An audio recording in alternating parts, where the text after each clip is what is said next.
Good morning, Nigeria. Thank you for joining us on Morning Spring today on Western Spring Television. It is a very, very beautiful day and, of course, quite cozy around here. Femi Ojo is my name, and what we do here is to speak about the state of the Nigerian nation, happenings around here, and, of course, talk about these issues in a wholesome way so that will make a sense of what is going on. And of course, have a way of making everybody to do what they are supposed to do so that our nation can progress. So basically, it's for the public in 7 a.m. every weekday. And we are back here again. Femi Ojo is my name, and Temi Tokwe is there. Good morning. Good morning, Femi. Good morning, Nigeria. Good morning, Ocean State. Good morning, world. It's a cold morning right here. It's beautiful, but cold. And I'm saying welcome to this installment, the second installment for the week of Morning Spring on Western Spring Television, or Light of Issues, where we bring you, make your abreast, keep you abreast on all of the issues around the country and the nation and the world at large. My name is Temi Tope Ajijola. Welcome you on board this morning show. Right, and there is so much to talk about. There will always be so much to talk about, actually. And here, Ocean State, the governor addressed the world yesterday. The governor of the state, Governor Ademola Adeleke, and of course had a press conference where he spoke about the state of the state here. And of course, he called on the president to intervene, especially as far as the local government issues, the funding, and all of those things are concerned. He said the workers are suffering. And of course, the president must do better. And these are the issue as well.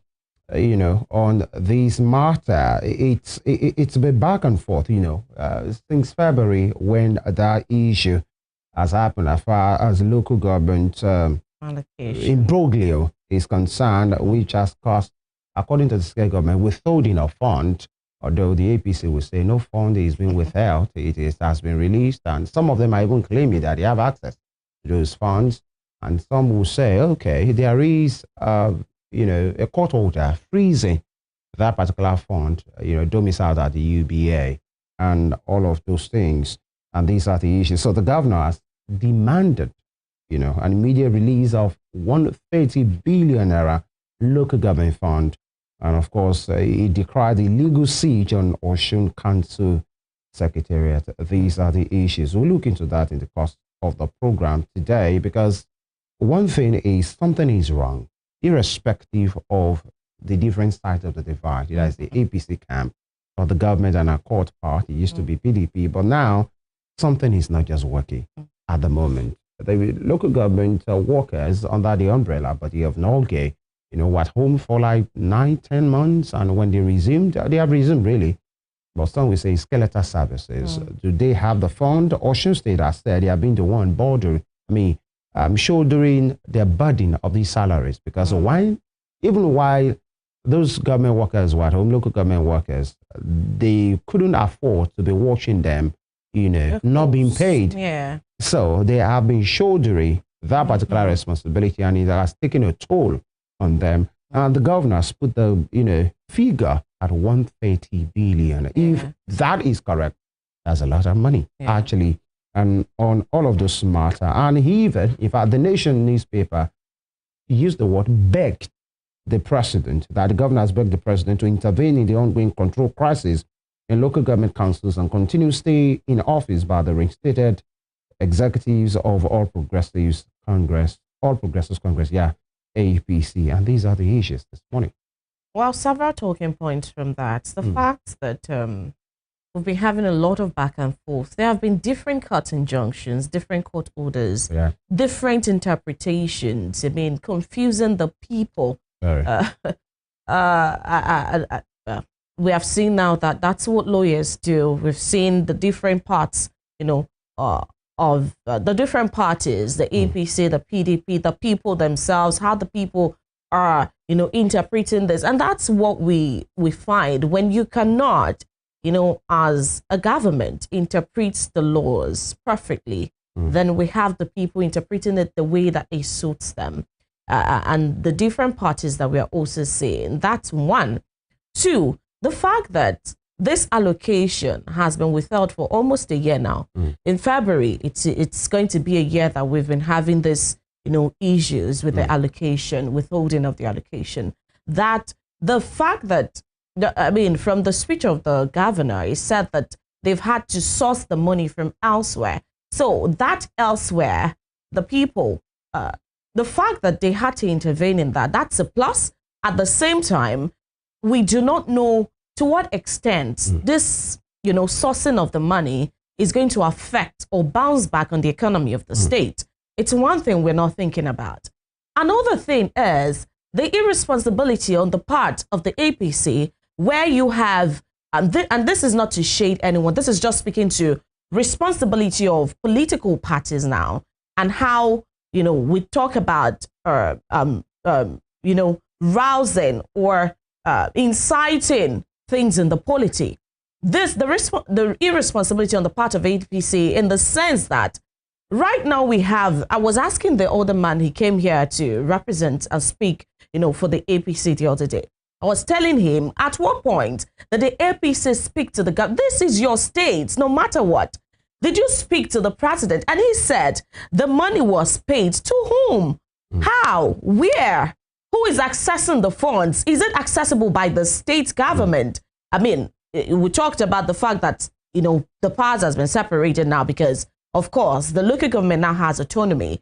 But before that autonomy came, the funds had not been separated. It is going to take, some adjustments and some talks between the local government and the state arm to really, really integrate and, disintegrate their the duties and get back on good footing. That one, nobody is talking about that. So who is accessing these funds? To which of the accounts was he paid? Right. Now, new accounts, yes, for local government, but opened by who? Under whose supervision? Who opened it? These are the issues that we are not talking about. And the fact that the federal government could sit and be comfortable, the Attorney General of the Federation, while we were having in the lead to the election, the local government election, he was very vocal. But right now, we're talking about the withholding of a local government allocation coming from the federal government. Nobody is saying anything from the executive arm. From the national level, the federal government. Yeah. We are here.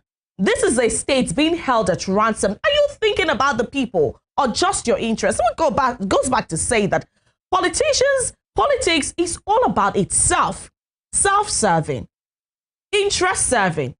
Anything that is out of your interest, you do not care. And these are the people that you come back to rally their votes.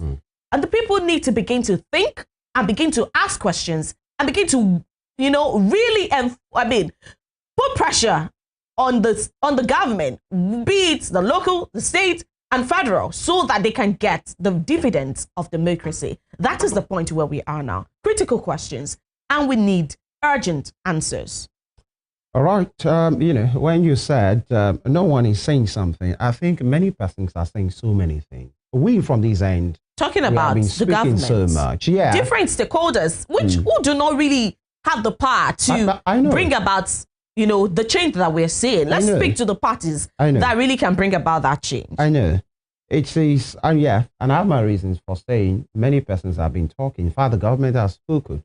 The thing is, what are they saying? The AGF has taken a position on this matter. He has spoken. He gave an advisory during the local government election, the build up to that election, just like you said. He made a position. He issued an advisory, meaning he has spoken. You know his position already on the matter. The kind of things that they are saying is the Nigerian police spoke. Yeah. They issued an advisory. So people are speaking. What are they saying is the main thing. I think the only person that have not said anything categorical on this matter is Mr. President. And maybe that's why Governor Adeleke had to call him out yesterday. Not really like calling him out. Mention him and he has publicly told the world that Mr. President should intervene on this matter. In as much he's always interested in a couple of places. He was very interested in rivers. He intervened like, countless times, and there were even resolutions from his intervention. So why can't he do that to what people have called his ancestral home? Actually. Exactly what I was going to say. These are the issues. What people are saying is the issue. The AGF has a position, in fact, is a party to many suits on this matter. So the Osun State has a position. The Algon, APC side, they have spoken. Algon, PDP, they are speaking. What exactly are they saying is the matter? And whatever they have said or they are saying, is it helping matters? I think that is the main point. And really, maybe Governor Adeleke was quite, it was quite intentional by doing that press conference and calling, because what he has done now is to, not that the world is not aware, not that Nigerians are not aware, he has done that in his official capacity as a governor publicly to say, Mr. President, things are not working here. Your party is causing problem, according to him, because the other party will say, Governor Adeleke and the Osun State government, they are causing problem. The law has a position. Even the court has spoken on this matter, and it has been based on interpretation. The NBA, many persons have spoken. The NBA took a position on this matter. And this is not even the first time the governor will speak, but I think this is the first time he's actually calling a press conference to say that this without allocations should be paid, or should be at least be accessible to the people who should access it. Remember, the Atalja also, he spoke, calling on other traditional rulers to impress on the president to pay this.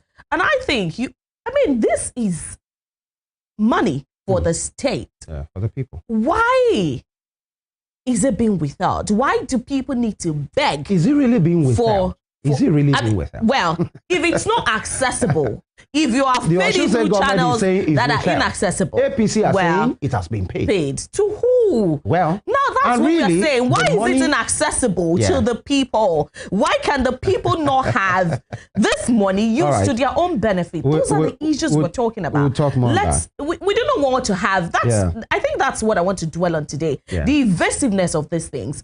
The fact that you and before it was paid, it was actually withheld. When were we hearing the part about opening of accounts and all of those, and the fact that it was paid, and people have been here saying that some people have accessed the money. Who are those people? We need to know those people and how it is being used for the benefit of the people of Osun. We'll look into that because of the program today. And of course, there is this viral video, that has been adduced to the former, Florence Ajimobi, the widow of the Oyo State former governor, Senator Ajimobi, actually. And in that video, the video, I want to use my word carefully now. One of the ambassador nominees, right? Yeah, that's the ambassador designate. She's no more a nominee. She's not a designate. She has been cleared. Oh, good. Only waiting for deployment. Okay. Actually, so in that video, perceived Florence Ajimobi was seen talking about election will be war. If they have money, we have money. If they have power, we have federal might. And of course, she has denied the matter. But don't let me preempt the conversation. It's a bomb power on today. But quickly, we go on this quick break. When we return, we'll let you into the front pages, headlines and front pages of Daily today. Come on, Spring, stay with us.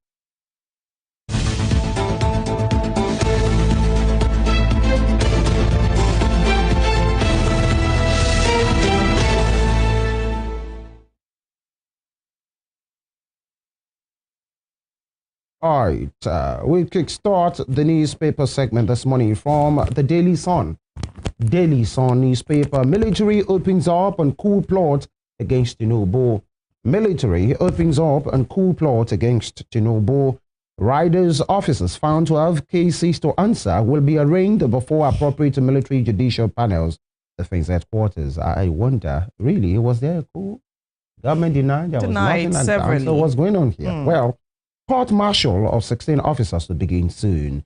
Court-martial of 16 officers to begin soon. I think maybe this is coming to front because last week,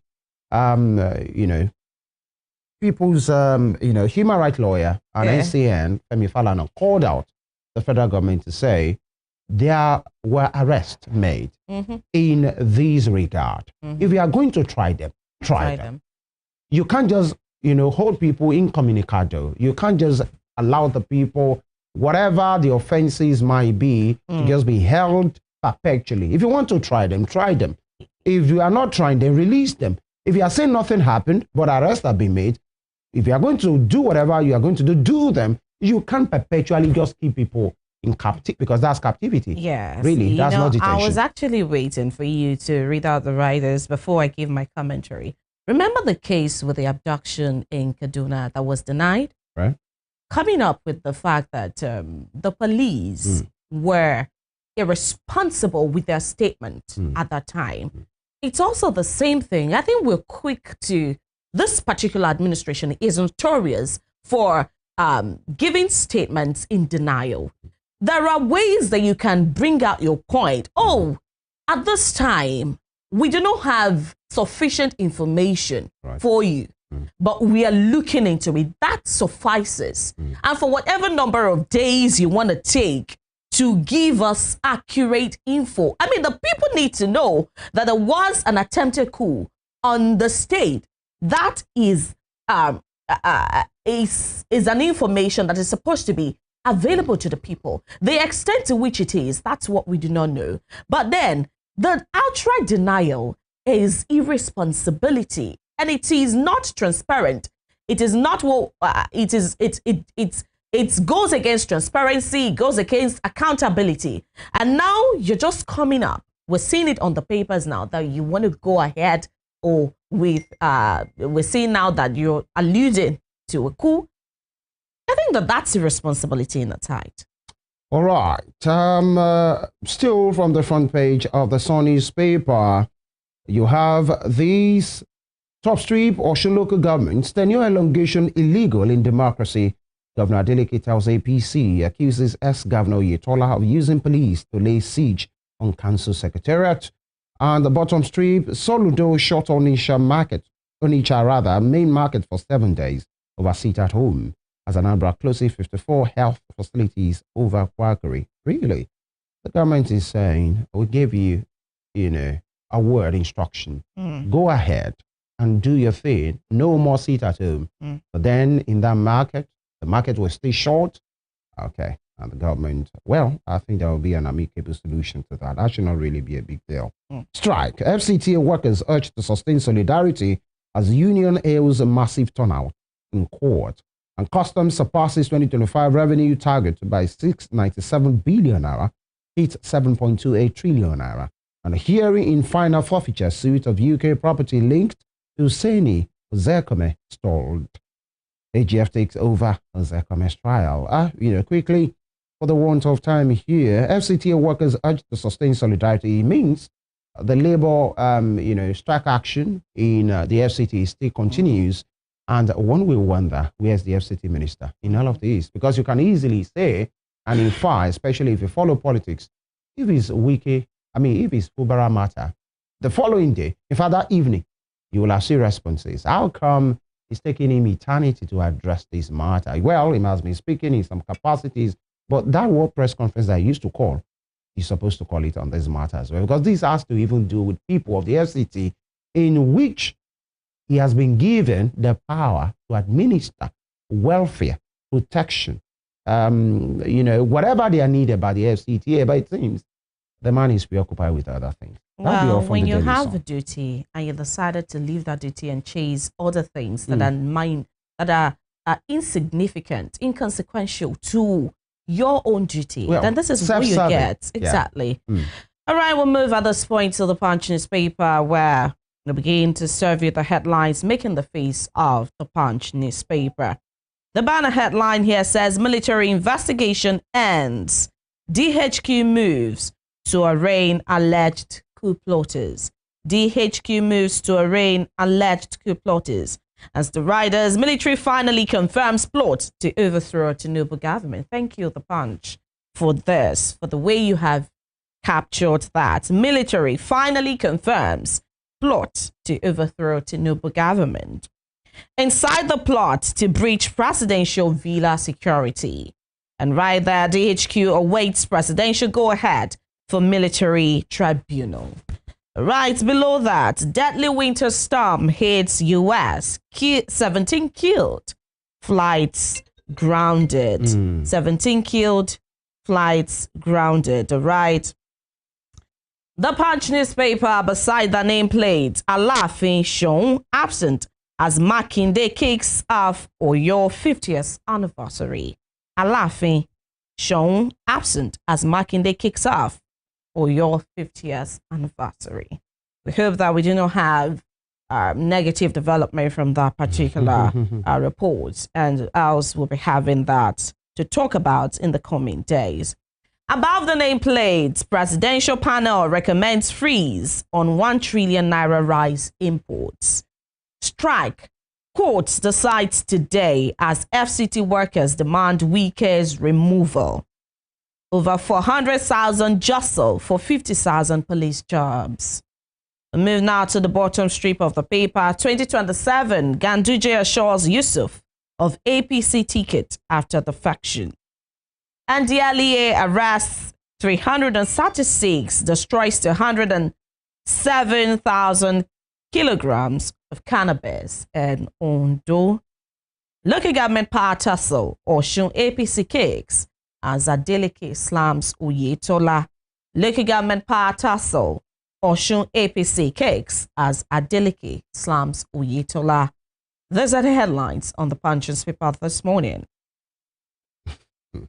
Interesting. You know, politicians have a way of holding their own and, of course, expressing themselves, because this issue of this one slammy this, the other one slammy that, you know, it's a lot, actually.